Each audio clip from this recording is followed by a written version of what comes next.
Hello दोस्तों। तो स्वागत है आप सभी का हमारे इस यूट्यूब चैनल यूपीएससी स्पार्क में, जहां हम आज देखने वाले हैं राष्ट्रपति से संबंधित सभी अनुच्छेदों को, जो सभी कॉम्पिटिटिव एग्जाम के लिए अति महत्वपूर्ण है। तो चलिए बिना देर करते हुए शुरू करते हैं। अगर हमारे चैनल पर पहली बार आए हुए तो हमारे चैनल को सब्सक्राइब कर दीजिएगा और वीडियो को लाइक जरूर कर दीजिएगा। और इससे पहले हम कुल 12 अनुसूची के बारे में 22 ट्रिक्स के बारे में बताएं तो आप पिछले वीडियो को जरूर देख लीजिएगा। तो चलिए इस वीडियो में आप बने रहिए। चलिए, राष्ट्रपति भारत राज्य का प्रमुख होता है, वह भारत का प्रथम नागरिक है। राष्ट्रपति भारत राज्य का प्रमुख होता है और भारत का प्रथम नागरिक राष्ट्रपति को ही कहा जाता है। और ये राष्ट्र की एकता, अखंडता और सुदृढ़ता का प्रतीक है। और यह राष्ट्र की एकता को माने एकता बनाए रखने सभी लोगों में, और अखंडता बिना खंडित भारत के, पूरे अखंड भारत के और सुदृढ़ता का प्रतीक भी है। राष्ट्रपति ये एक ऐसा है जिसे कभी भी कारावास में कभी भी नहीं भेजा जा सकता है।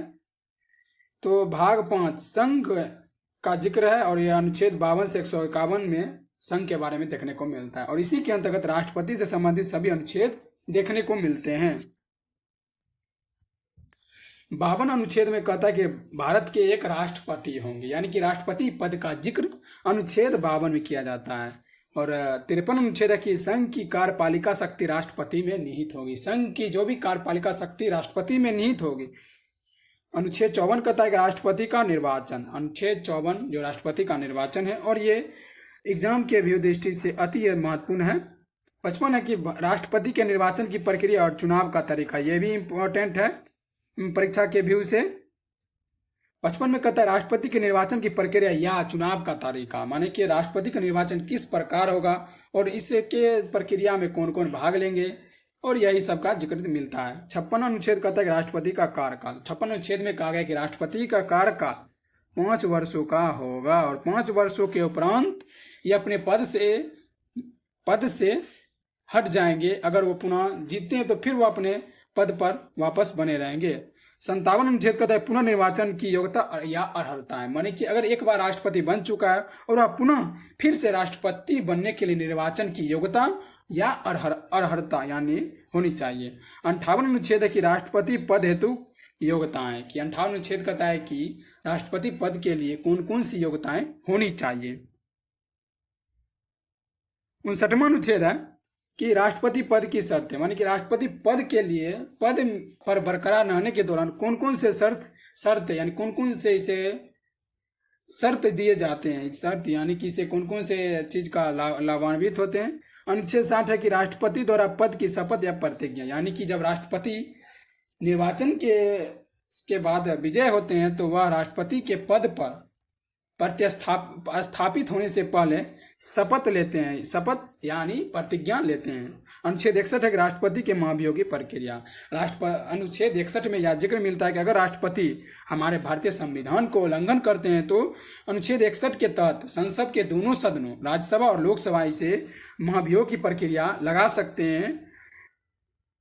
62वां अनुच्छेद है कि राष्ट्रपति पद की रिक्ति की पूर्ति के लिए चुनाव कराने का समय, यानी कि जब राष्ट्रपति पद खाली हो तो उसको पूर्ति करने के लिए, यानी कि उस पर पुनः राष्ट्रपति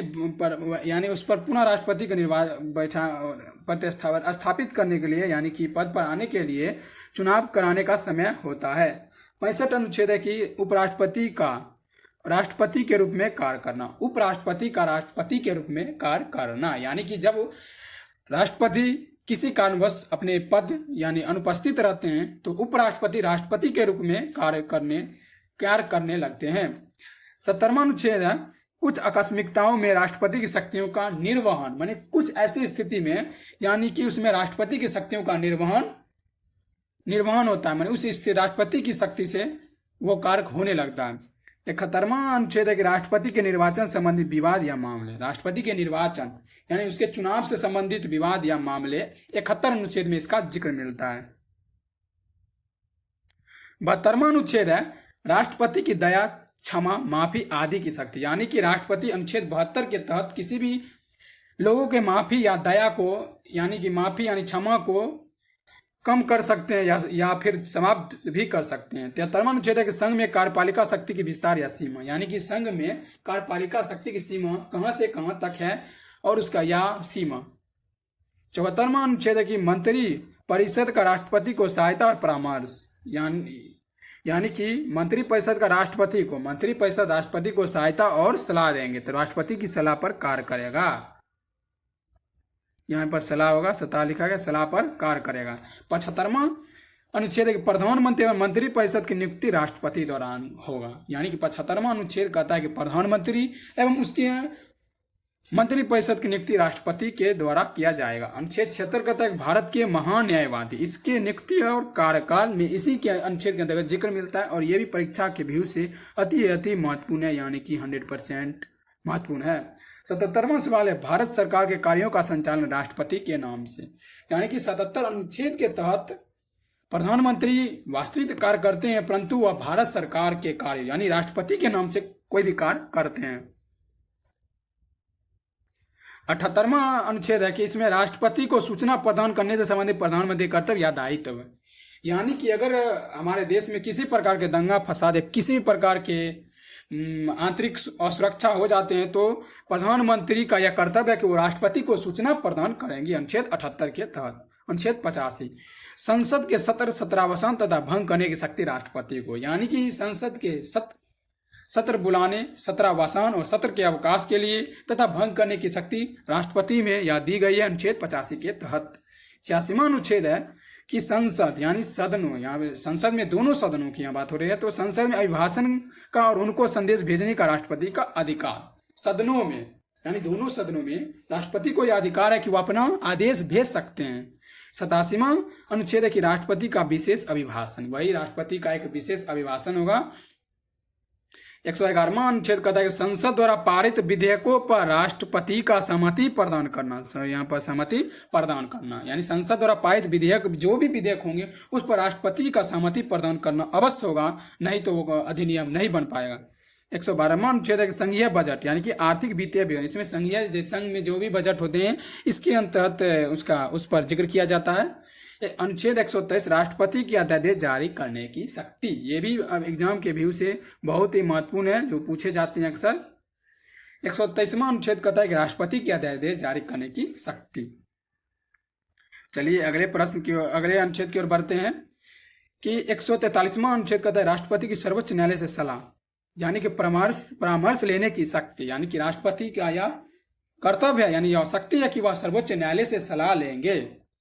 352वां अनुच्छेद कहता है राष्ट्रीय आपातकाल की घोषणा राष्ट्रपति द्वारा, यानी कि जब हमारे देश में अशांति सुरक्षा यानी किसी प्रकार के अशांति सुरक्षा अशांति और असुरक्षा या किसी प्रकार के विदेशी आक्रमण का महसूस होगा तो प्रधानमंत्री उसे अपने कर्तव्य यानी उसे अपने दायित्व के से संदेश पहुंचाएंगे और उसके बाद राष्ट्रपति द्वारा भारत में राष्ट्रीय आपातकाल लागू कर दिया जाएगा।